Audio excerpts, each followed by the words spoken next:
So from you, are you interested in lack of skill? Yeah.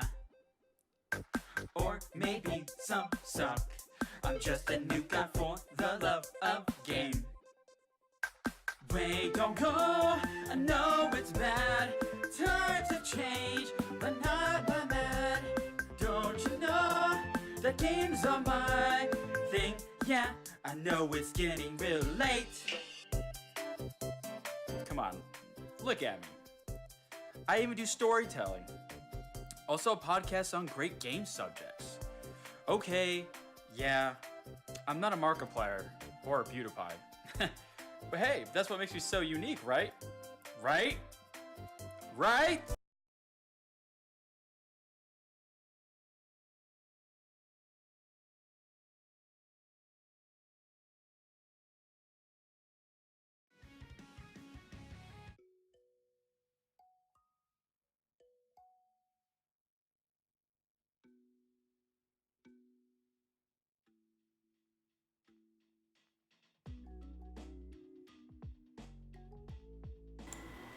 And hello, everybody. Welcome to the NIKO Show, and it's the 50th episode.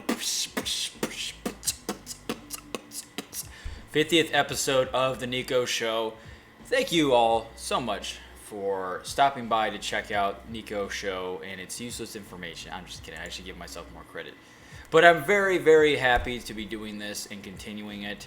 And I know it's been a long run of NIKO Showness. And yeah, I like making up words. And it's been a long, fun run. So I decided to, for this episode, for the 50th, is to talk about all, pretty much E3 of 2019. And there was a lot of good moments, and there was a lot of bad moments, and then there were some that were pretty cringeworthy. So that's what we're going to basically be going into today. So, without further ado, we have the NIKO Show. Episode 50. And thanks again, everybody. I just wanted to say that we've been doing Restream for a while. We're not doing Restream for this one because I'm just going to export it to YouTube just in case YouTube decides to throw stupid strikes at me for this stream. I don't know. They've been becoming strikeaholics lately, and I understand that some of the videos I play during the Hangout streams are a little apparently deserve copyright because I play them for like 2 minutes, and it's just like, just showing everybody what's going on in life. Whoa, big deal. This guy with such a low channel just causing all kinds of this uproar. But that is besides the point. These topics are going to be pretty fun to talk about, and there's no commentary. There's no chat right now. Not this time. That's because I want just to strictly be super professional about it and go through it willy-nilly, and there's a lot to get through, and I don't want to just side conversation or do side thingies while getting through this stuff, because like I said, there's a lot of information. But you're always welcome to leave your thoughts in the chat boxes, of course, and then in the comments below once you see this on YouTube, to let me know how you're feeling about whatever I talk about. And I usually do my best to give my opinion on things, whether you like it or not, and it's always unfiltered, so I don't give a shit. But yes, so let's see, it's been 3 weeks since the last episode, and there has been quite a few things that have been happening in my life in RL. There's one very important thing that happened recently with Nimble. If you haven't heard about what happened to Nimble, just watch the in memory of Nimble. It's a short video. I'm not going to say it right here because I don't want anybody's pity or anything like that. I've already been doing a good job moving on. And yeah, check that out. Also, we've been doing new Let's Plays. We got Metal Gear Revengeance, and then we got Final Fantasy VII, which we will be talking about today. And there will be some more Let's Plays going on. And then it's still the same thing around the channel and everything. Nothing's really changing too much. Whether or not the Let's Play videos get any kind of views, I don't really care. They're just fun to do, and that's all that matters to me. They don't stress me out as they used to. And then, yeah, everything else has pretty much been the same. But if you're watching this on YouTube and you want to see more of NikoTheLegend, because I stream pretty much almost every day, join me at the twitch.tv/NikoTheLegend. The links are going to be down below, so don't be shy. I'd like to see you in the chat so we can talk all about games or what I'm doing and make fun of my stupid hat, something like that. So yeah, that whole nimble thing was a big deal, and then trying to think of anything else. Nothing on that level, to be honest. I mean, I'm still writing my novel. I guess that's good. I'm still doing personal training. So personally training people. We're 7 followers away from 200 on Twitch, which is great. So thanks again, everybody, which is very nice. I hope to get to that goal before the end of next month. If I can get 7 lucky go-getters out there, they're in for a treat. I got new heads for my drums. I guess that's something to be proud of, because I've been kind of letting them fall apart a little bit because I haven't been in a band in a while, so you're just kind of just let it slunk. But it's like, it goes against everything I believe in as a drummer. It's like, oh man, I still love playing drums and everything. Why aren't you keeping up with the upkeep? Keeping up with it, take care of it. So there's that. And then did I talk about my trip in Idaho? I don't remember. Well, if I might have in the previous episode or two, but if I haven't, I was in Idaho at the beginning of last year, just trying to get a cabin being built up there with my pops, and yeah, it was a pretty successful trip. Everything was talked about, everything was discussed, plans were made, and we're gonna get it going. It should be done by next year. I hope so. Oh yeah, here's another RL thing.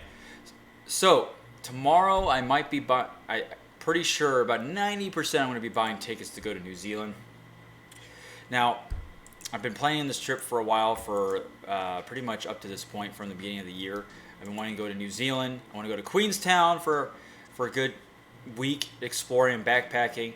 But there's always a catch to explore. You got to have the money to do it.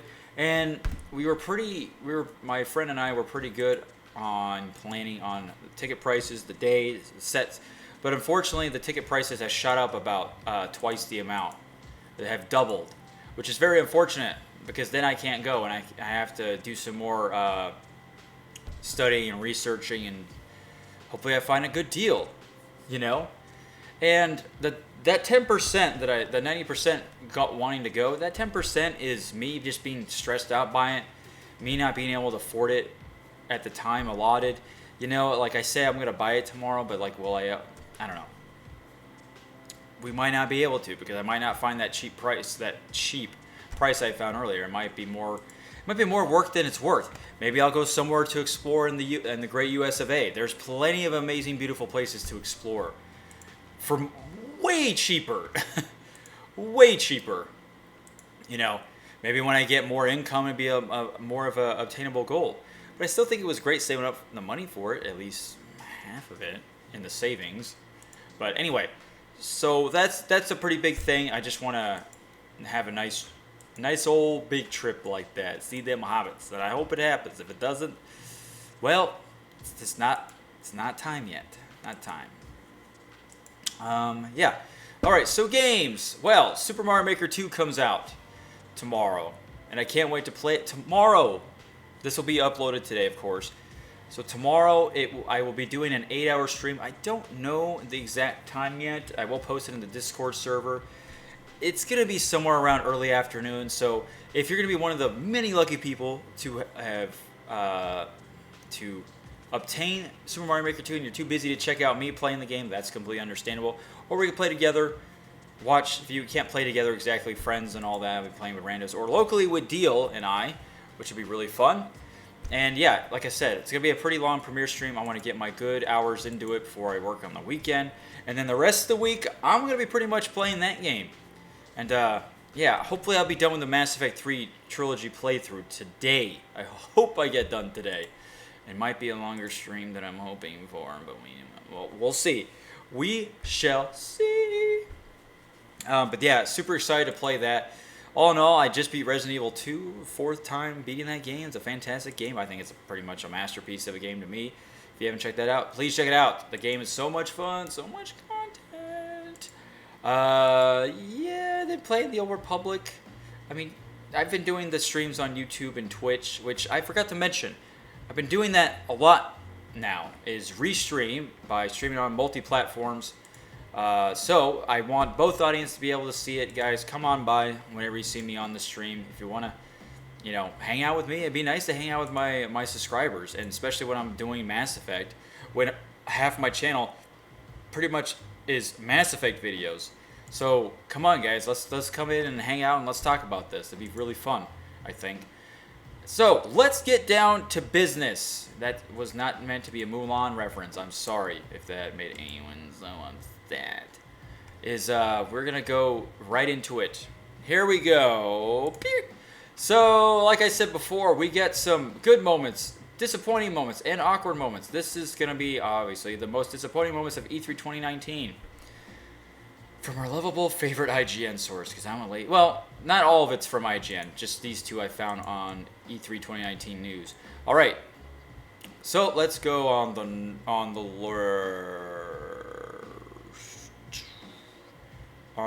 what the heck? Restream is still working? Wait, what? Oh, that's right. Oh, that's too funny. That is too funny because I still have Restream. Okay, I get it now. But I'm not hooked up to Restream right now. I'm so freaking. This is crazy. Anyway, whatever. It doesn't matter. E3 is over. So long. Long live E3. And also, it was a great show overall. Doesn't mean it doesn't have its fair share of disappointing moments. Been around the IGN office. Blah blah. Okay, so no Rocksteady. As I already said, there wasn't going to be any Rocksteady's next game in E3 this year, and then Avengers happened. We still don't know what the Batman Arkham developers are up to officially, but if rumors in a certain amount, common sense are to believe, it'll be a DC superhero game of some description. You only need to look at this list to see that the Marvel effort on the show didn't quite meet expectations. How nice would it have been to have something else to pin our superheroes' hopes on. I mean, I'm not too bummed out about that because superhero games, they're so far in between on good ones. I get it. Batman Arkham was all those games are pretty well received, well reviewed, and yeah, they were top. Marvel Ultimate Alliance 3 is a Switch exclusive, which is great. That looks a very promising Switch game and superhero game, and then obviously you get the Avengers, which we'll get to in a second here. But yeah, I'm not too disappointed because superhero games are not my really go-to for games, if that makes any sense. But if you were looking forward to it, of course, you'd be a little upset. Trust me. I'll let you know what I was upset about at E3. Oh, it's pretty much all of the Microsoft conference. And the Ubisoft conference is next. And then the Bethesda conference. Okay, 3 conferences I was pretty upset with, and we'll get to that in a second. Let's keep moving on. Okay, Jedi Fallen Order. Now, let me just update you real quick. There was a 26-minute gameplay video that was posted recently by Respawn, and then it's posted on like GameSpot, IGN, of 26 minutes of extended gameplay. The full demo, and you get to see more gameplay and everything, how the game is actually, how it's ran and how it's played and how things go. Gives you a better idea.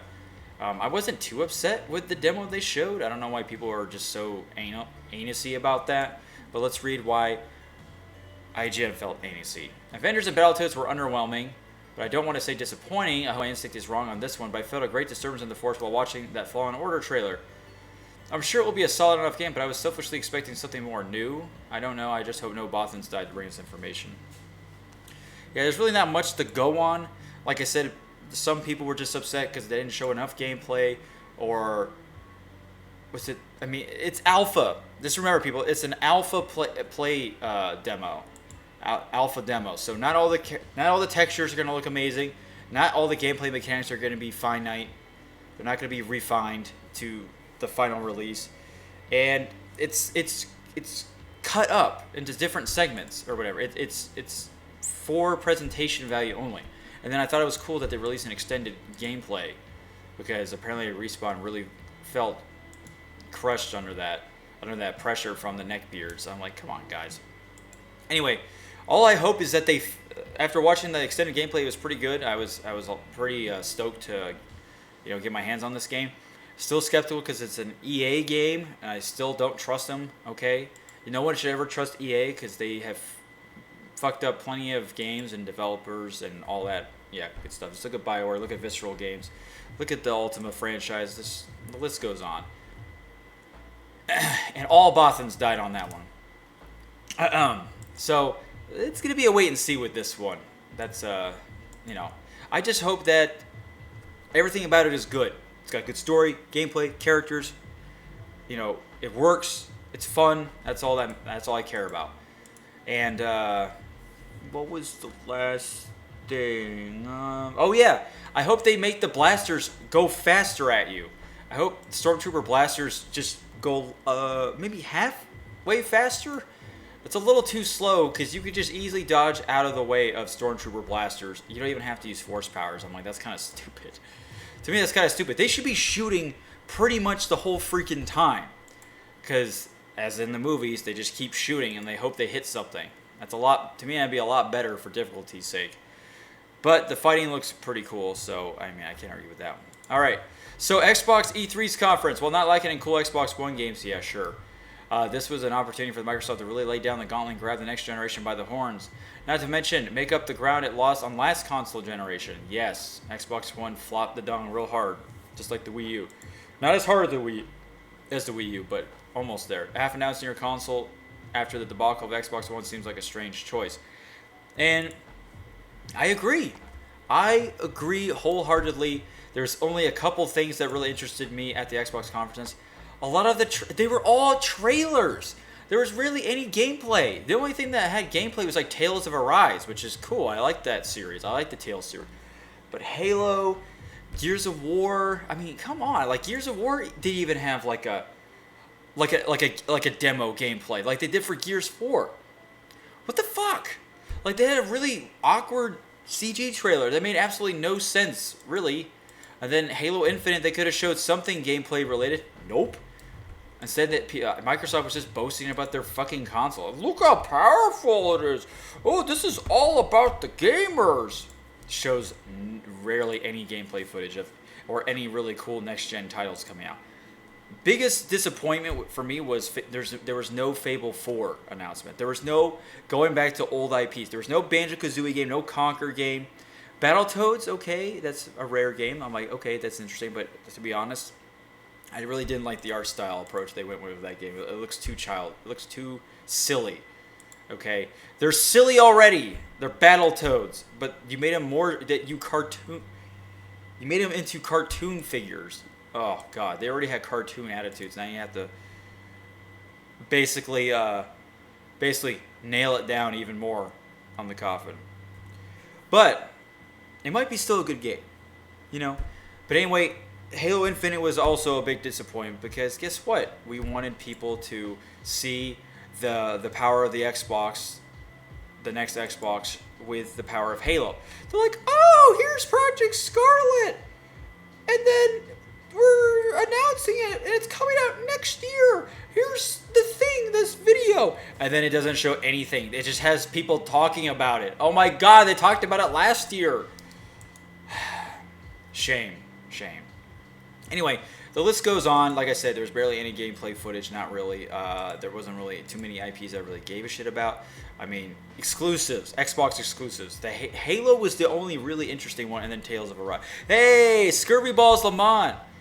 Thanks for the follow, man. Hey, this is a show platform right now, so I won't be able to look at the chat. But keep leaving your comments and stuff, man. I like to read it at the end, for sure. I appreciate it. So, here's to the next thing. No Splinter Cell. I don't even have to read this.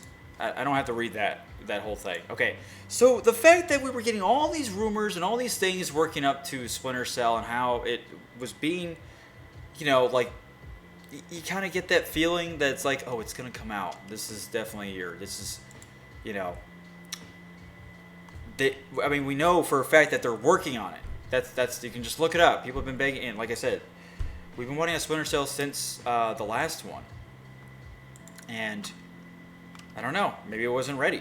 I understand that, but if it's canned, I understand that. Okay, that maybe you don't want to show and have it so close to your E3 and say it's canceled. But the other way I would have done it is a teaser. A simple teaser. That's all you need. They did it with Metroid Prime 4, and then it did it with Elder Scrolls 6. Just do a teaser. It's not difficult. I don't care. It's meant to be a teaser. It's exactly what it's supposed to do. It teases you, and it gives you hope at the same time. But maybe they don't want to be, caught with their pants down. Maybe they don't want to be liars or something, giving people false hope. I mean, I can understand in the marketing way of doing things, but come on. It's the same thing. There was no teaser for Diablo 4 last year at BlizzCon. It's the same freaking thing. Oh my god, people were so that. Anyway, yeah. You notice how it just says no Splinter Cell. But it doesn't talk anything about the Ubisoft conference or anything.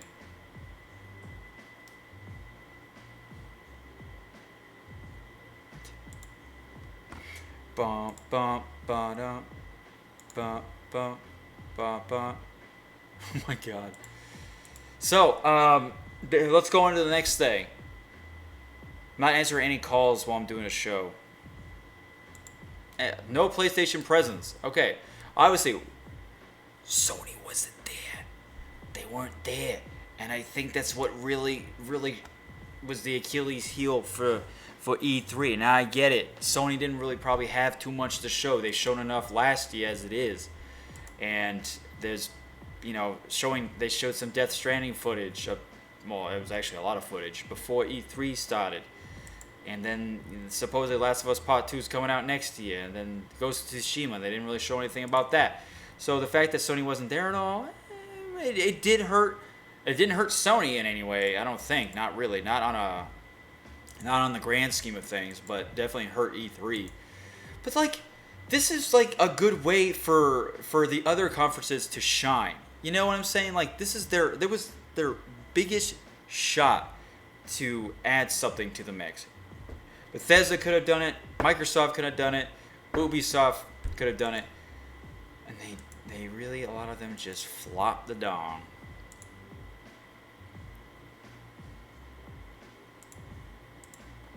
So, that Marvel Avengers reel. Let's move on to the next one.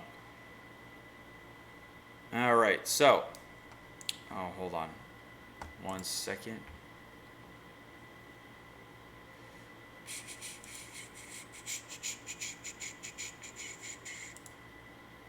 All right.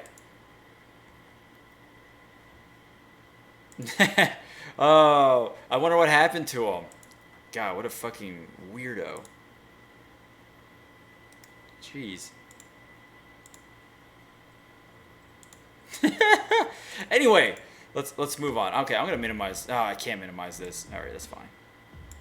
So that Marvel's Avengers reel. Okay, we gotta get through this. Okay, so it was awkward. People were complaining there was no gameplay or anything. There was just teaser of an image, and we wanted gameplay, and then the characters' heads were all changed. Blah blah blah. Man, you guys just like bitching about everything, don't you? Literally about everything you guys bitch about. Just, especially when it comes to superhero stuff. Man, the nerds just can't get enough. They just want everything to be so perfect. Just calm your neckbeard tits. Keep your skinny fat gut to yourself and just relax. I understand it's releasing less than a year, and maybe they pulled what Microsoft did with Halo, although Halo's a little bit over a year coming out, but maybe it's not releasing in less than a year. Do we really know that? Has it been confirmed? No. It probably might get delayed or something, or it might get something later at Gamescom or something. And maybe these people know what they're doing. Maybe they are just building it up even more. I don't know. I can understand it can be a little disappointing. It doesn't really have any high selling points. And whatever. I don't care. Big deal. If a superhero game doesn't do well, I don't really give two shits. That's just me. It's a superhero game. I don't have too much fondness for superhero games, really.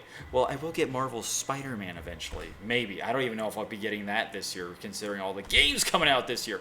All right, so that's pretty much all the disappointing things. Like I said, the Bethesda, Microsoft, and Ubisoft conference were pretty disappointing. I know I kind of described Ubisoft and Microsoft, so Bethesda's conference was pretty disappointing because there was nothing in there that I gave a shit about. Elder Scrolls are like, oh, we got another expansion. Oh, wow, that's real cool. We're adding NPCs to Fallout 76. Whoa! Boy, had the standards run lower than my ball sack. Oh my god. Doom Eternal, great. Blaze is coming to Switch. Okay, cool. And then here's this indie-looking game. Okay, great. Woo! Yeah, Doom Eternal was the only badass thing there, and I can't wait till the game comes out. I probably won't get it on day one, but I know it's going to be a good one. All right, now our favorite games of E3 2019. So, Watch Dogs Legion, I agree completely. That game was so WTF. I loved everything about it. It was so crazy on what they're doing in this game. As much as I really don't give a shit about the London population for reasons you'll never know unless you watch me on Hanging with Nico. But I think overall it still has a pretty cool setting. And I like the way the gameplay is and how you could be different agents, permadeath, going out recruiting people, doing all kinds of cool and fun stuff. I can't wait to see more of that. Final Fantasy VII Remake for sure was definitely a very cool display of game, which Square did a good job, and they did the service that we needed for the game to make us feel like it's actually almost done and it won't be delayed. And we got a release date and some badass pre-orders coming out. Deluxe edition, standard edition, of course, and then collector's edition. It's awesome. I still wish they would show further past the, I don't know. I kind of wish they would show more stuff, more sociable stuff, like in the towns and all that, and Cloud as a drag. That would have been a great way to end the gameplay. But the game is huge. This first segment is going to be like a full JRPG length, like 30 to 40 hours of gameplay. That's fucking crazy. And we've only seen like 10 minutes of it. Seriously. We've seen like the first like hour of the game, really, and all the gameplay footage. Blowing up the Maker reactor, meeting up with Aerith, killing the Scorpion, all that stuff. We've seen that. We haven't seen what the Turks look like, what the President of Shinra looks like. But we were able to see Sephiroth, which Sephiroth probably should have been established way earlier. We've seen Tifa. So I don't know if they might show some new things at like Tokyo Game Show, unless that already passed, or Gamescom or something like that, or a Tokyo Game Show, they might show more. All right, anyway, it looks promising. Luigi's Mansion 3, definitely going to be getting that when that comes out. I don't know why they don't have a release date yet, but God, I hope it comes out this year, at least in the year of Halloween month. October would be perfect for Luigi's Mansion. That'd be a great game to play with your friends. Getting wasted at a party and have Luigi's Mansion playing. Everyone's playing the costumes, giving each other beat. I mean, everyone's having a good time at the Punch Bowl. Super fun looking game. I can't wait. It's got multiplayer in it. It's got co-op, online Luigi modes, 8-player Luigi fun, and then pretty much, yeah, it's a promising game. I'm gonna be Switch porno this year. I don't even know what that means. Okay, Hollow Knight Silk Song. It's a sequel to Hollow Knight. I have Hollow Knight, never beaten it. Played about 8 hours of it, but the Silk Song was apparently a big deal because I don't think anybody was really expecting it. Maybe they did. I don't know. But it looks crazy. It looks like the Bloodborne of Dark Souls games, or the Bloodborne of this, because Bloodborne is way more aggressive, and this game is way more aggressive, and Dark Souls and Hollow Knight are a little more, I wouldn't say lenient, but a little bit more methodical in the pacing, I guess. A little slower. Whatever, I don't know exactly. It's hard to describe. I'm sorry. Tunic. I don't know what Tunic is.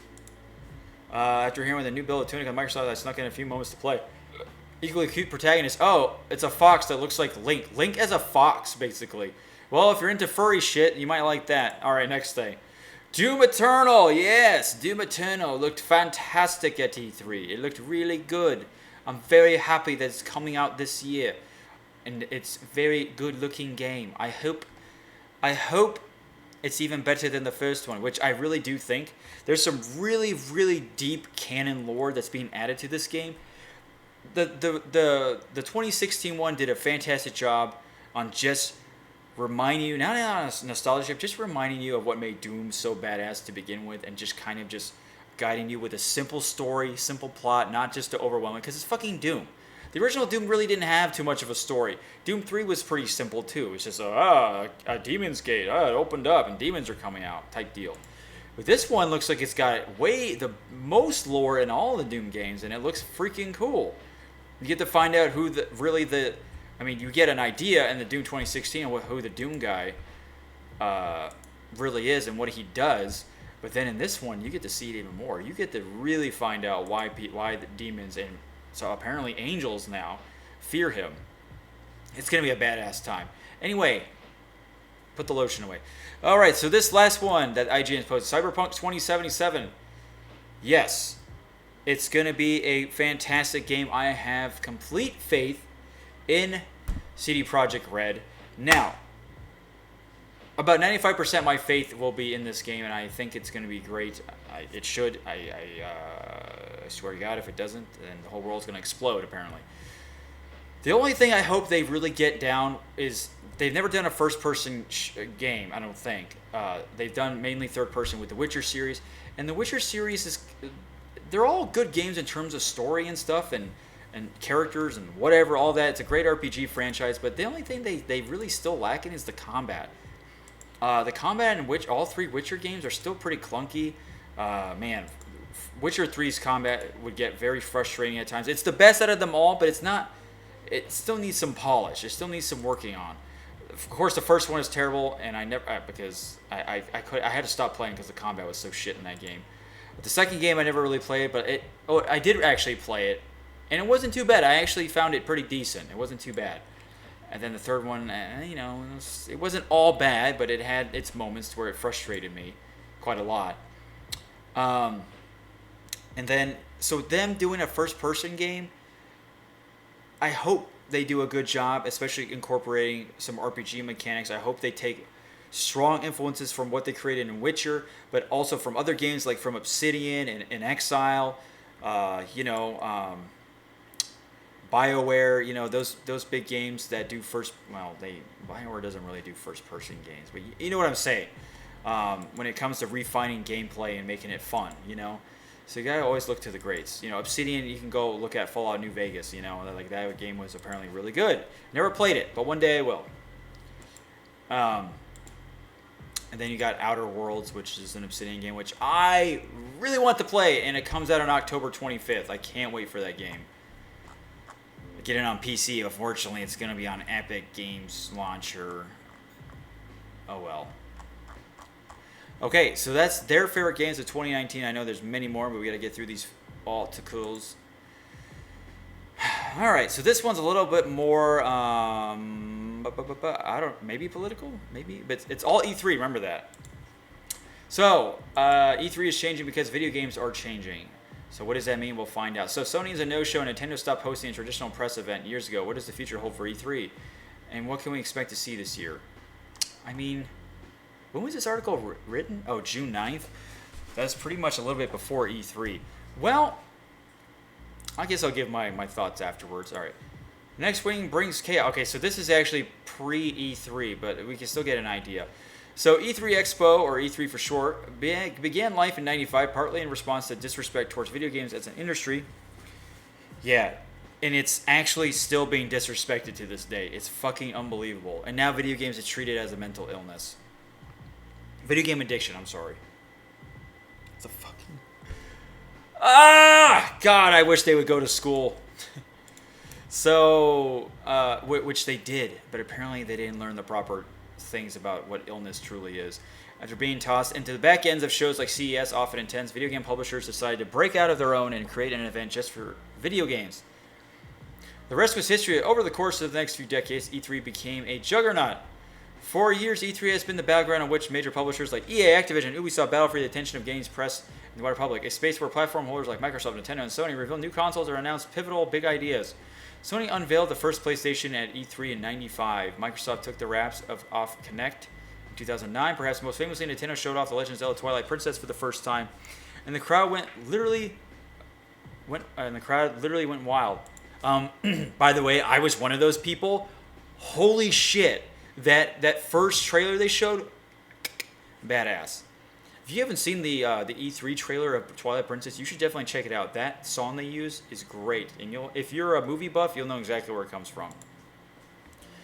So, E3 is the home of the Megaton, the big reveal, A primordial swamp for memes, gifs, and catchphrases. Yes, Keanu Reeves is definitely in that. E3 has been the central point of the video game universe for a long time, but in 2019, things feel a little different. E3 has lost relevance, yet in some ways it's bigger than ever. I say E3 is changing because video games themselves are changing. We live in interesting times. In 2019, video games means... oh God. Fortnite and Apex Legends.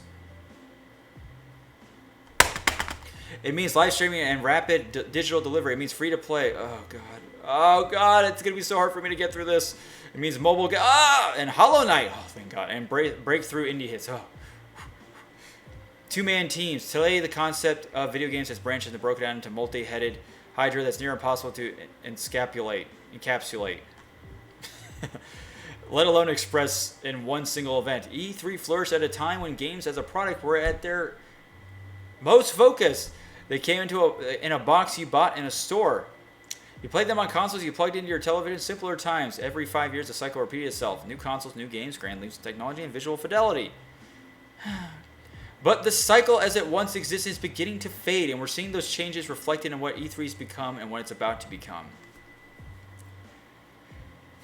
In 2019, companies like Sony and Microsoft don't necessarily need a show like E3 to unveil new consoles or new video games.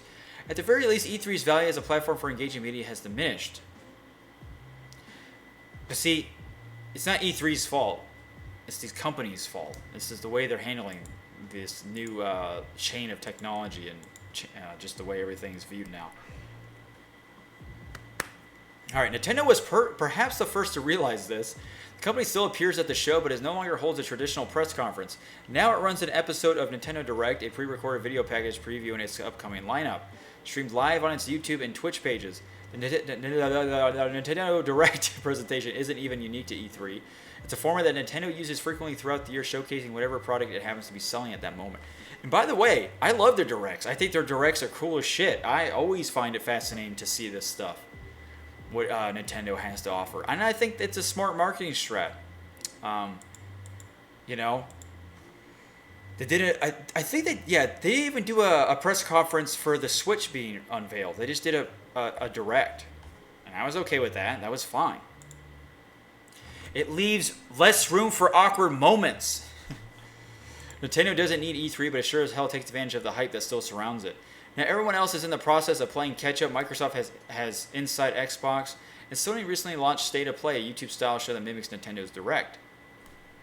Which is cool. I find that. I did not know State of Play was actually a kind of a Nintendo Direct. I need to check that out more often.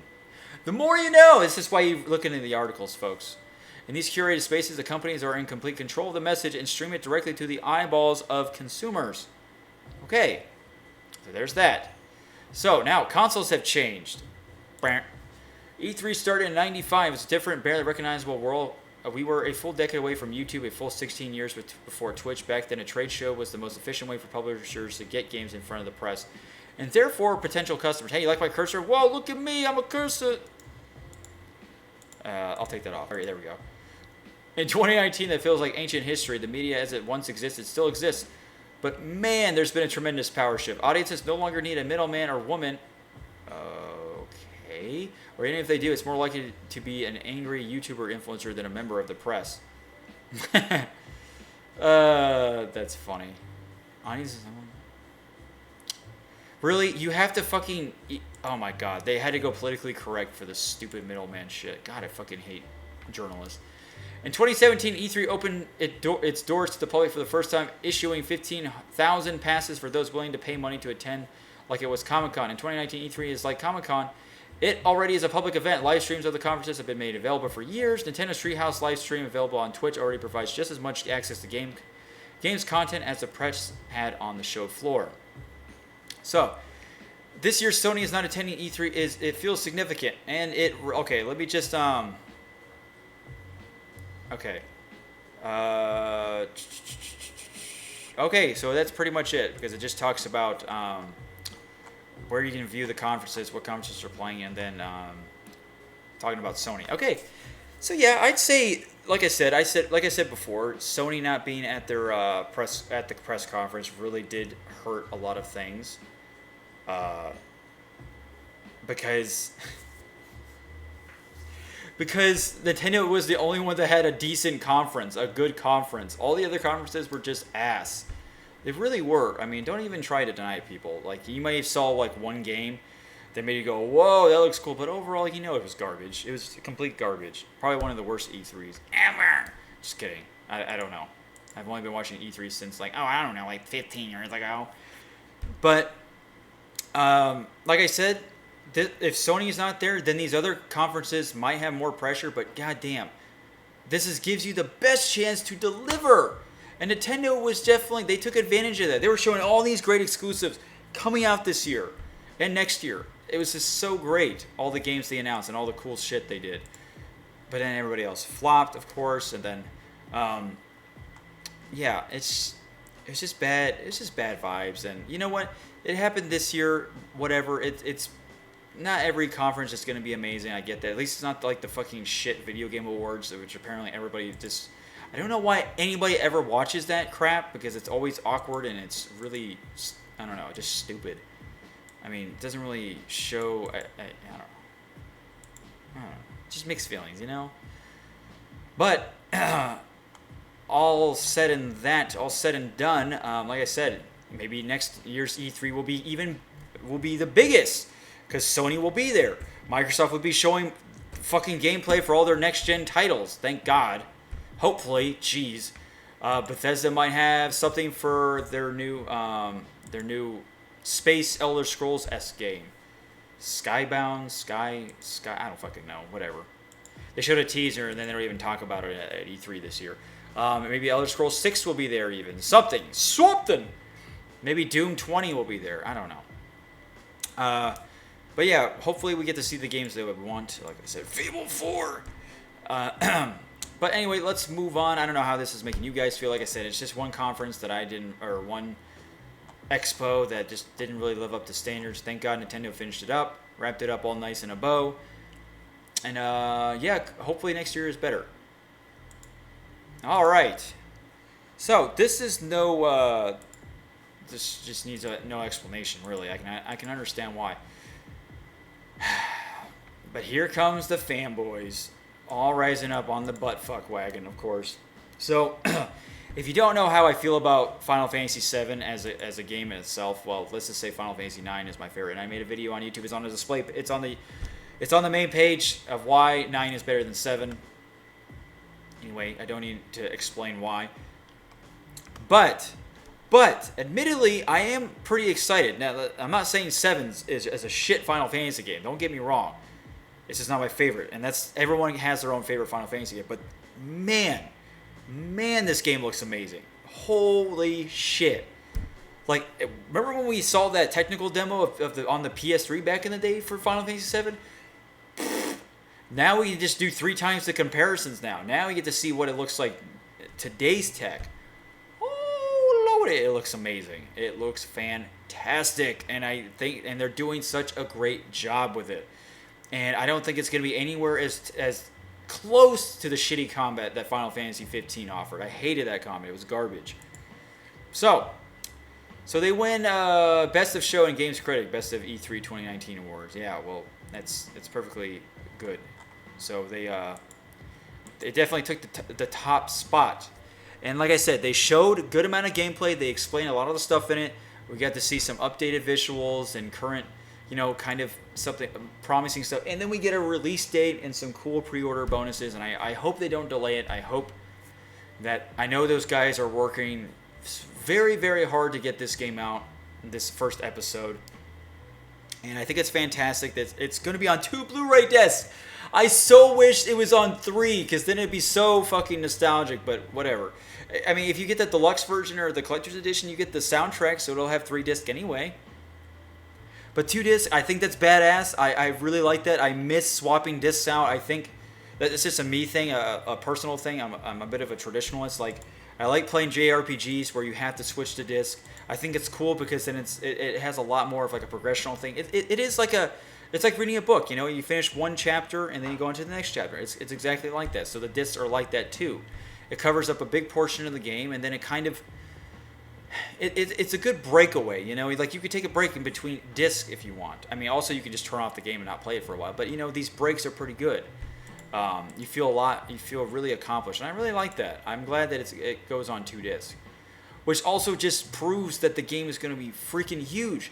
But that's the one thing that was missing in their presentation. They just showed a lot of like action related stuff, and a couple of characters chiming in, new characters.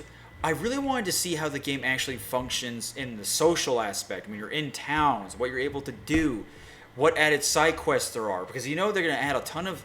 If this is 30 hours in one city, you can imagine that they're adding so much depth and content to make it to where it's worth spending that amount of money. So I was hoping they would actually show that. Show some side quests, some conversations you have while in towns and stuff, and seeing how it's changed. Seeing those differences. We've just seen like the main actiony stuff, the pivotal moments. But I still have faith in them. Maybe we'll see. Like I said, maybe we'll see something at like a Tokyo Game Show or Gamescom or something like that. I don't know. But it does look very promising, and yeah, it's badass. I mean, the Buster Sword is one of my favorite weapons in video games of all time, and it looks fucking awesome. And I can't wait to see what Zack looks like in Final Fantasy VII. I can't wait, because I like Zack way better than Cloud, and that's just a given why. Play Crisis Core, you'll understand. Alright, so let's all go back to the most important stories from gaming's biggest week.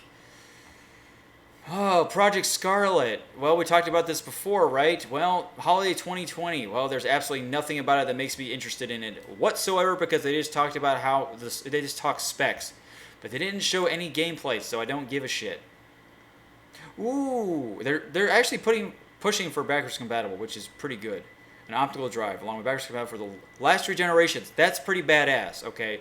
So hopefully they can do what PlayStation 4 did, where they can do a PS Now service where you can play all those old games, stream them, and then get those games that have been already established as backwards compatibility on their consoles. So that's great. And PlayStation 5 has confirmed that all PS4 games are backwards compatible, which is great because there's still quite a bit of games that I have yet to play. But guess what? All these Microsoft games exclusives are going to be coming out on PC, bitches. Like Halo Infinite, Gears of War 5, which Gears of War 5 comes out this year, not on the Scarlet. But games like, hopefully, whatever the fuck Fable comes out, will be a Play Anywhere thing on PC and Xbox. So Halo Infinite will be the same thing. So I don't even have to buy the next Xbox, I can buy PS5. Wah! Alright, streaming services are about to be a big deal for gaming. Ooh, the Google Stadia, look at me. Everything's going to be a service now. We're a service console. Boo. Remember when things where you actually owned the service? When you actually owned the license or the game itself? Not this time, gamers. Fuck you. Anyway, Breath of the Wild is getting a sequel for the Switch. Yay, yay, yay. I'm kind of hoping that Ganondorf is a good guy, or was once a bad guy but turned good. Or he is bad in the beginning, but then turns good. He gets on the straight and narrow, and then he helps you out in your adventure. I don't know. Some greater evil, someone really pulling the strings. Or he could just be the typical Ganondorf that we all know and love, or hate. Animal Crossing New Horizons delayed to 2020. Now this one, I was hoping that it was coming out this year, but it's not that big of it's not a deal breaker for me as much as it is for other people. It looks fun as shit, but there's already so many big Switch games coming out. I mean, get this. Pokemon Sword and Shield, Luigi's Mansion 3, Link's Awakening, Astral Chain, Mario Maker 2, Fire Emblem 3 Houses. The fucking list goes on, people. That's already too many games. Fire Emblem and fucking Pokemon are going to consume my life for a while. Jedi Fallen Order might break EA's Star Wars slump. Like I said, this game does look very promising. And everything we saw was pretty much on the surface level. It wasn't too far dived into, but the gameplay does look fun, the graphics look amazing, and I really do love the Star Wars universe. And I hope it doesn't do any forced SJW politics bullshit like EA loves to do, like in Battlefront 2 with Urzo, or whatever the fucking main female protagonist who loves to take off her helmet every fucking 5 seconds in campaign. And hopefully the campaign is longer than 4 hours, Battlefront 2. I hope you're listening. Yeah, there's a lot at stake. I hope they get about 90% of this shit right. This game better get good reviews all across the board.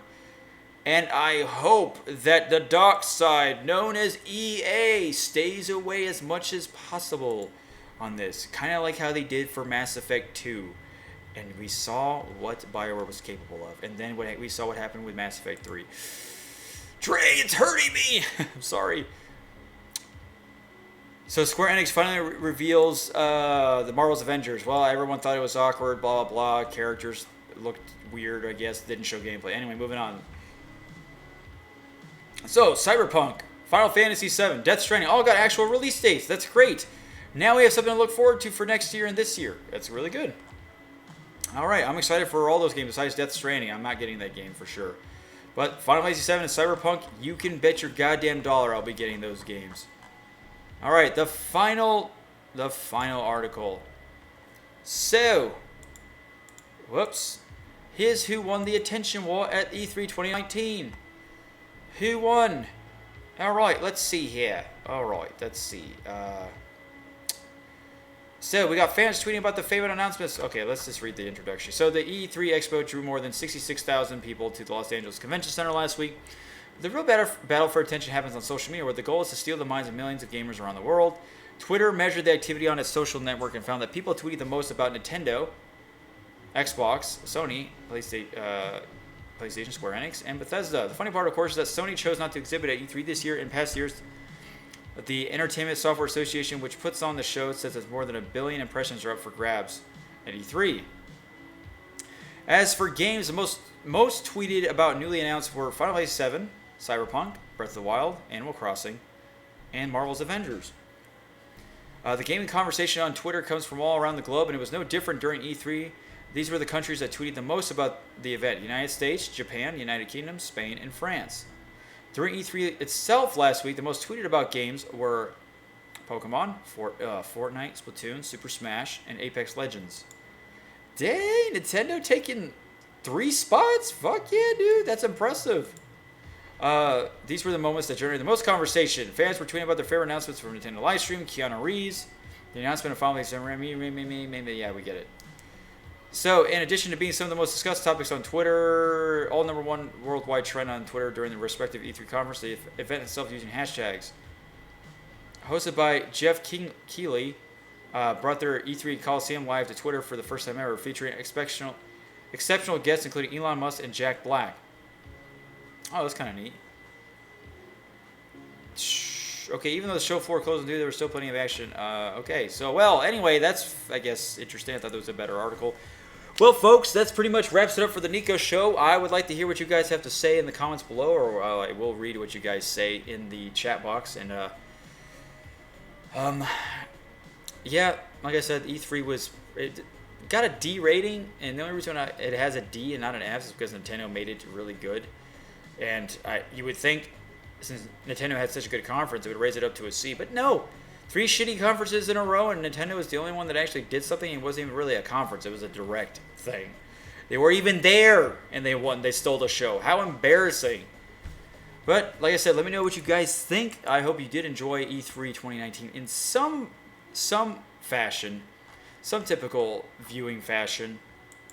And what games are you most excited for, and what games that you wish they showed at E3 that weren't there? You know, what were your disappointments and likes? And yeah, just how are you feeling about E3 altogether? So many things to talk about, of course. But I've been your host, NikoTheLegend. If you did enjoy being blocked by me, not saying any names, well, please follow me on the Twitch channel and join me on YouTube as well, because there's more where that came from. And then if you want to be a part of the Discord server, please, the links are down below. It was fun blocking and banning someone in an instant because he called me retarded. Guys, we're all retarded in some fashion, okay? I'm almost bold. Anyway, take care, everyone. Have a good E3. That's a joke.